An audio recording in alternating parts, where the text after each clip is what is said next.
وہ جو بددیانت آدمی ہے نا، جھوٹا شخص ہے جس کا وہ جو سگریٹیں کے اوپر ٹیکس چرا کے ان کا ایجنٹ ہے، سگریٹ پہ ٹیکس چوری کرنے والوں کا چماٹ اور ایجنٹ ہے، جس کو آج کل وہ کیسر کہتے ہیں، قومی اسمبلی کا اسپیکر کی نام ہے ہوتا پورا، اس کو ہم کہتے ہیں نا، وہ 3 محرابیں رکھ کے جھوٹ بک رہا تھا صحافیوں کے سامنے کھڑا ہو کے کہ جی آپ کی کنسنٹ سے ہم نے یہ جاری کیا تھا۔ پارلیمنٹ رپورٹر ایسوسیشن پٹن رہی ہے کیا؟ ہمیں کسی نے پوچھا ہی نہیں ہے، اور اس کا صدر اور سیکرٹری آتھرائز ہوتے ہیں، وہ سرکار نے اپنی طرف سے وہ جو جاری کر دیے، اور جان بوجھ کے ان پارلیمانی رپورٹرز کو جاری نہیں کیے، وہ ریگولرلی جو آتے ہیں۔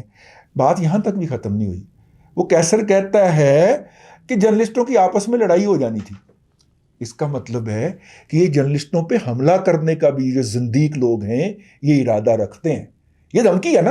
اور جس طرح جنرل اعجاز امان نے دھمکی لگائی تھی کہ میرے پاس اتنے کمانڈو آئے اور انہوں نے کہا کہ ہم فلاں فلاں کو اڑا دیتے ہیں، یہ کیا ہوتا ہے؟ وہ میں نے عرض کیا تھا نا آپ کو کہ جب محلے کے اندر پنچایت بیٹھتی ہے تو وہاں پہ ایک پونکا ہوتا ہے، وہ کہتا ہے لو اتھے تے خون دیاں ندیاں بہ جانیاں سن، وہ تو سانوں ماں جی دا منہ مار گیا، ٹھیک ہے۔ یہ بیسیکلی ایک ہیتورو ہوتا ہے۔ ہیتورو کیا ہوتا ہے؟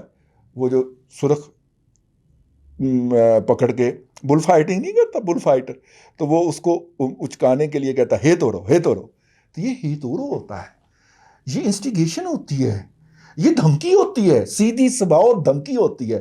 اعجاز امان نے دھمکی لگائی نام لے کے ان لوگوں کو کہ تمہارے ساتھ یہ بھی ہو سکتا ہے۔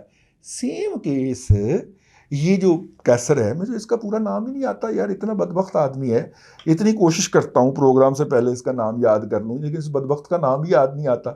یہ اتنا بدبخت آدمی ہے، یہ افغانستان کی پارلیمنٹ کے سپیکر سے بے عزت ہو کے واپس آ گیا تھا، اتنا بدبخت آدمی ہے۔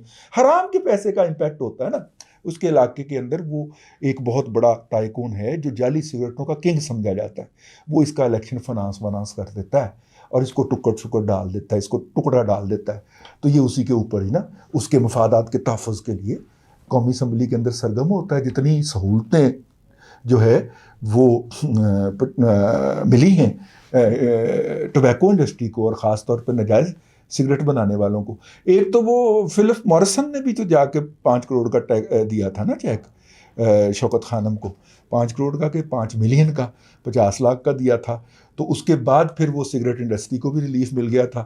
تو سگریٹ انڈسٹری پٹتی رہی کہ یہ ناجائز سگریٹ بنانے والوں کو تو بند کریں، انہوں نے ان کو بھی ریلیف دے دی۔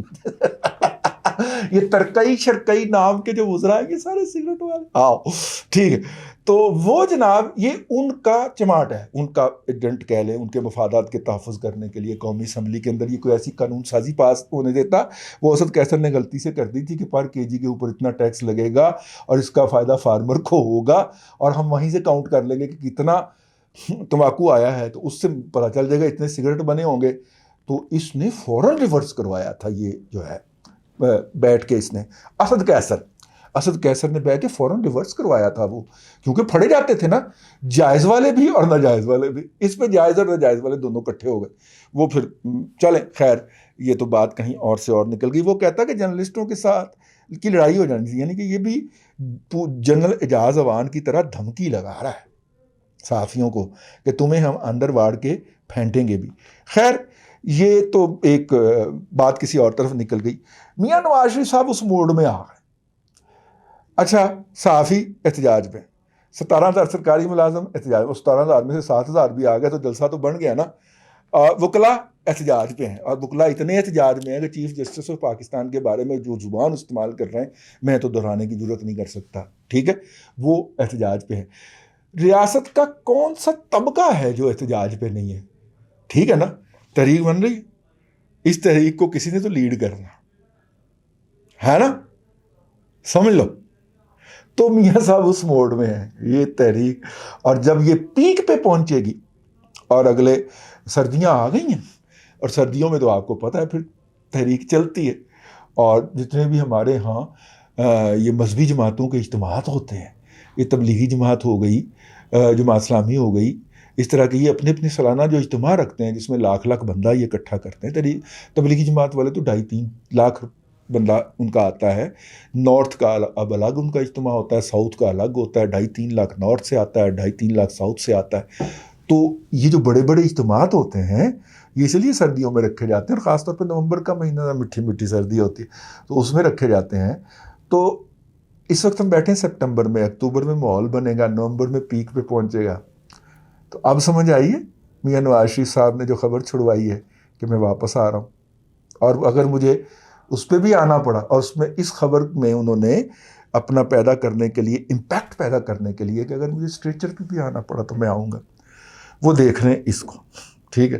کہ میں نے آپ کو ماضی سے حوالہ دے کے ان کے مائنڈ کا انالیسس کر کے بتا دیا، آگے آپ کی مرضی ہے، سمجھیں نہ سمجھیں۔ آج کے لیے اتنا ہی، کل پھر نئے اگلے ویلاگ میں آپ سے ملاقات ہوتی ہے۔ اللہ آپ کو آسانیاں عطا کرے اور آسانیاں خلق خدا میں تقسیم کرنے کی توفیق عطا کرے۔